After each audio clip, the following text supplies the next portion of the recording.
Let's have a quick conversation about Form 965B. So here we are speaking about corporate and real estate investment trust. So corporate and REITs.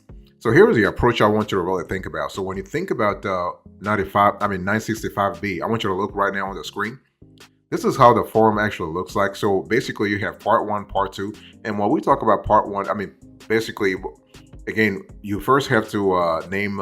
You have to, like, on top of the form itself, you have to put all the identity about the rates or the taxpayer. In this case, you also don't. You have to put the EIN, the employer identification number, and the taxable year of reporting. So this year will be 2024, 25, 2025, and then you have part one and part two. Now this is a form about what we call adaptability, but also efficiency. So you want to also be very transparent. So part one is all about a report on net 965 tax liability and election to pay in installment.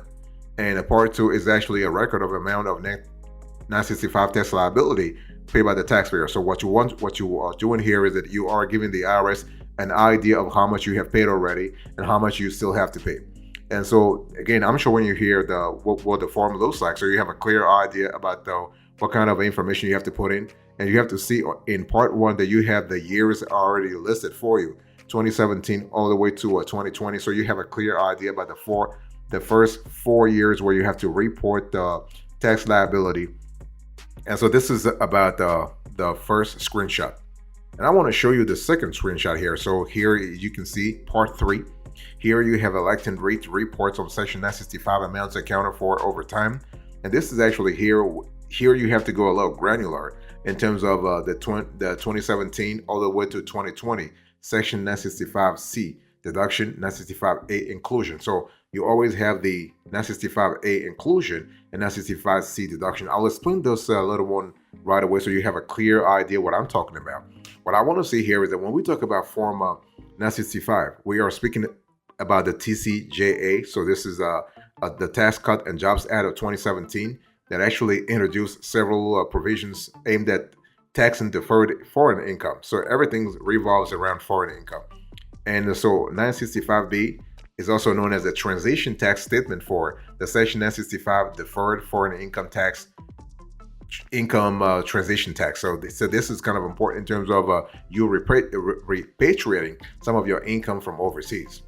By the way, boss, welcome back to the show. It's really a pleasure to have you here. Make yourself comfortable. You are going to enjoy today's conversation.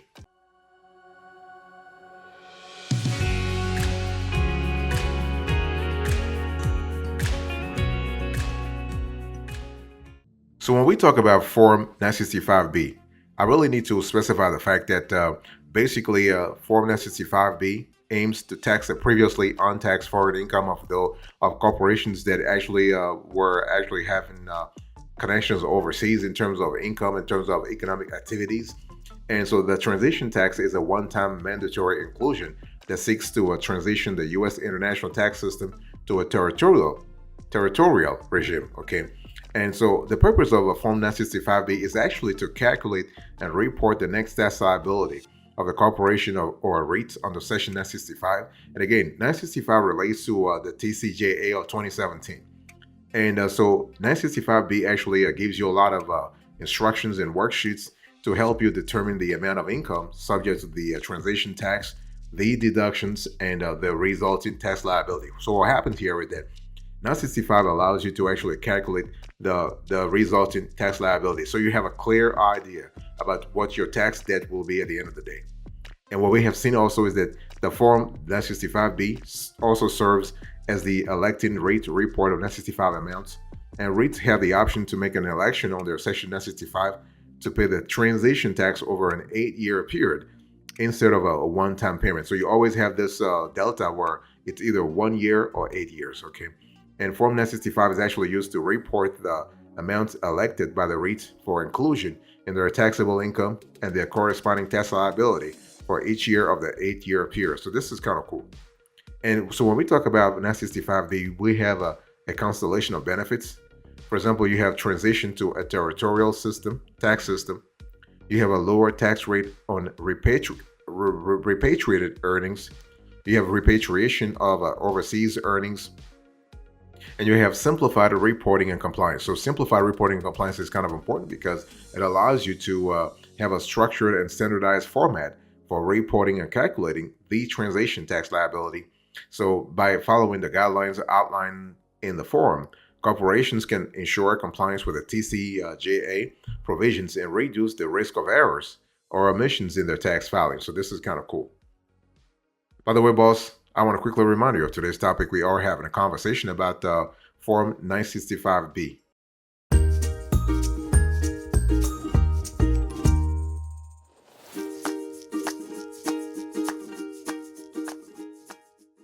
Now, let's quickly talk about eligibility. So, when we talk about 965B, we are speaking about a form that, a tax form that is for specific industries.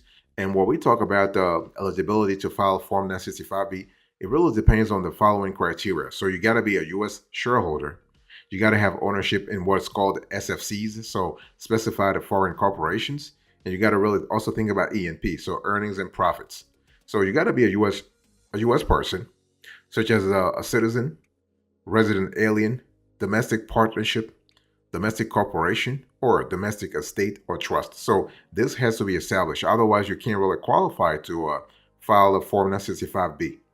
And when we talk about ownership of specified foreign corporations, this has to be established also. In other words, you must be a U.S. shareholder who owns stock in one or more specified foreign corporations. And so when we talk about an SFC, what is that? Well, an SFC generally includes any foreign corporation in which a U.S. person owns 10% or more of the total voting power or total value of the corporation's stock. So 10% seems to be the threshold that the Internal Revenue Code through the TCJA actually set the threshold at. So 10%, anything above that really qualifies, anything below that doesn't qualify. What about earnings and profits? Well, the specified foreign corporations must have accumulated post-1986 deferred foreign income, so that's E&P, that was not previously subject to the U.S. tax. So it's one of those things where the U.S. is trying to really repatriate some of those foreign income taxes because of some investors were actually holding their income and not paying taxes. They're holding their income overseas for over a specified number of years. So, and one thing I want to say is that when we talk about SFCs, it doesn't matter if the country in which the SFC is incorporated has a tax treaty with the United States. It doesn't matter.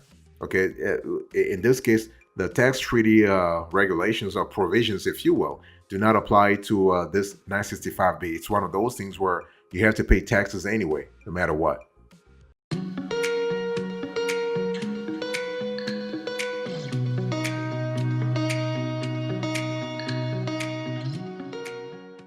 I want to talk to you about the steps here. So when we talk about Form 965B, we are having a conversation about several steps that will allow you to actually to complete the form and actually comply with the Internal Revenue Code through the TCJA.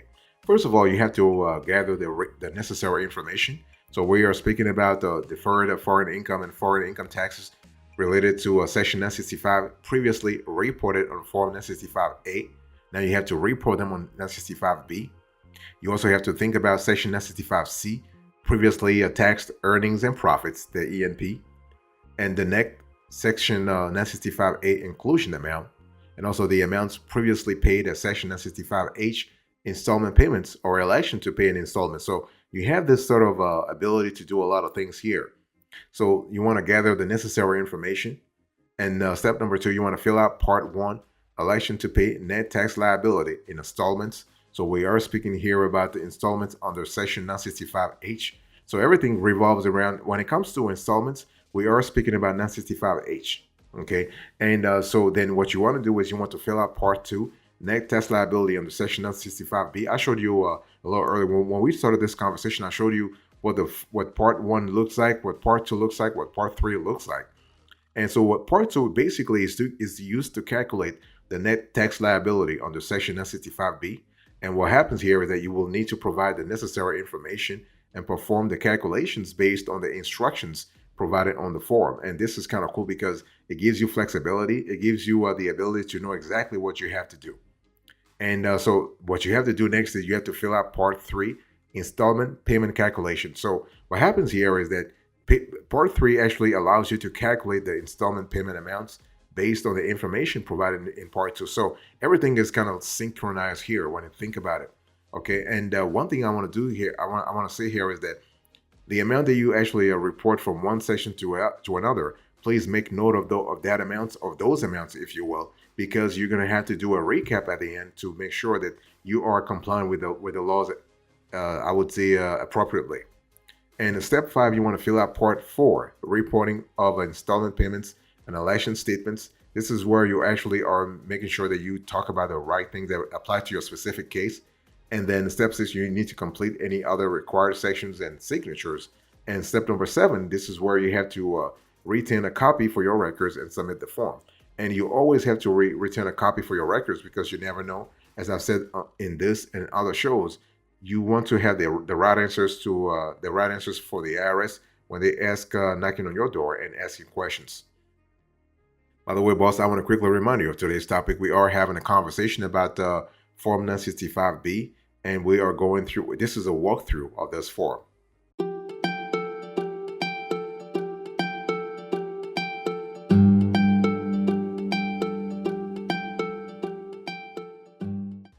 Let me give you a few special considerations when filing this Form 965B. And so, first of all, eligibility is an important element. You have E&P, so earnings and profits, deficit calculation. You need to also think about the tax calculation. You need to think about the reporting method. I mean, the reporting method will be different depending on the configuration that you have. You got to think about record keeping, deadline and extensions, and professional assistance if needed. So when we talk about eligibility, I already spoke to you about the eligibility before, right? So this form is generally filed by U.S. shareholders of specified foreign corporations who have a net E&P deficit in the relevant specified foreign corporations first tax year that includes November 2nd, 2017. Remember, TCJA actually is dated 2017. And you got to think about the E&P deficit calculation because this is, and we are speaking about each specified foreign corporation. And the deficit is actually determined by subtracting the aggregate amount of deficits from the aggregate amount of E&P. E&P, once again, it's earnings and profits.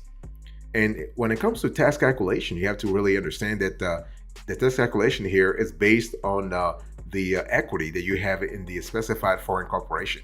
In other words, we're speaking about the E&P deficit. So the E&P deficit, the earnings and profit deficit of each specified foreign corporation. And the tax rate will actually vary depending on whether the E&P is held in cash or other assets. So to kind of have a clear idea, you got to look at the balance sheet of the SFC to see what really happens here. And the reporting method really depends upon the specific regimen that you have, the tax regime that you have. And record keeping is also important in terms of making sure that you are abiding by the tax laws in the right amount. In the right time. And in terms of deadlines and extensions, you always are able to extend if needed. You have to file the appropriate forms. And in this case, it might be Form 7004 or Form 4868, depending upon your situation. It's one of those things where you have to see what really works for you. And not only at the federal level, but also at the state level. And finally, if you need professional assistance, don't hesitate to actually ask for it.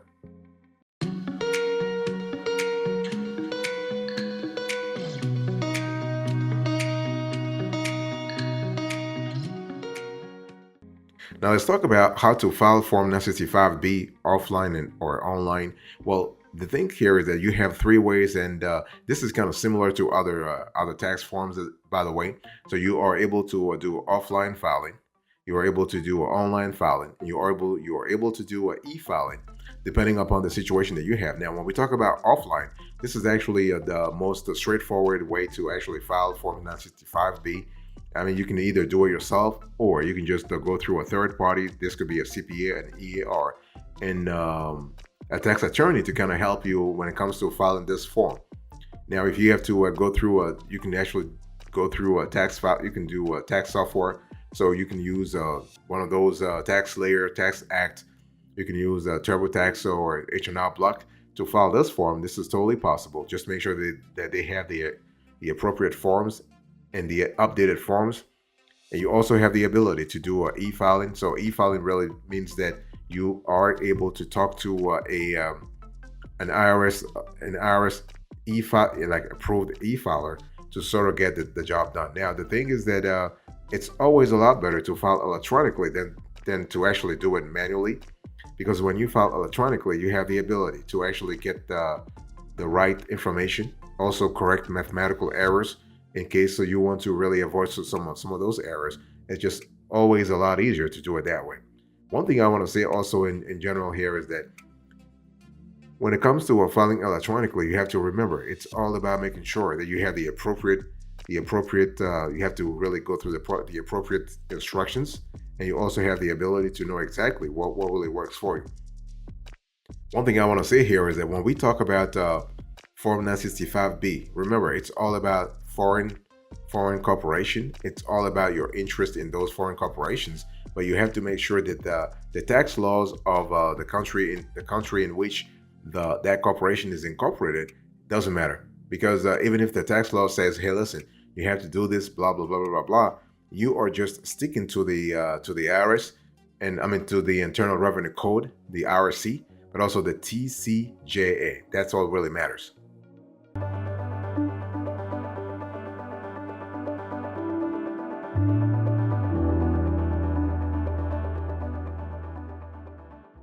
Let me talk to you about a few common mistakes to avoid when filing Form 965B.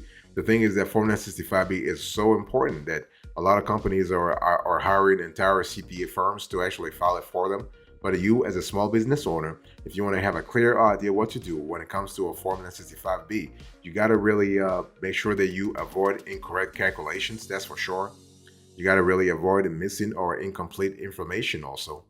We're also talking about incorrect classification of earnings and profits, so the E&P must be classified correctly. And also, when we talk about failure to attach the required schedules, 965B comes with a series of schedules, and you have to make sure that you actually abide by the right schedules. And also, if you have late or missed filing, this is also a bad spot, so to speak. And also inaccurate reporting of foreign income. So foreign income must be really, really accurate in terms of how you want to repatriate the income itself. And also do not ignore relevant guidance and updates. I mean, tax laws and regulations are subject to change, as you know. So what you want to do is you want to stay informed about any updates or guidance provided by the Internal Revenue Service regarding Form 965B. So if you want to avoid potential errors resulting from outdated information, this is what you have to do. And you got to do this on a consistent basis, okay? And one thing I want to say here is that you want to make sure when you actually do research on the internet that you actually get the data, you get the final answer from the IRS. If you can't get the final answer from the IRS, then you want to hire someone, because when you watch shows like this or when you read articles on the internet, this is not really particular. This is more generic advice. If you want something more specific to your situation, you're going to have to reach out to the IRS, or you're going to have to hire someone to actually study your case and really provide answers that relate to your specific situation.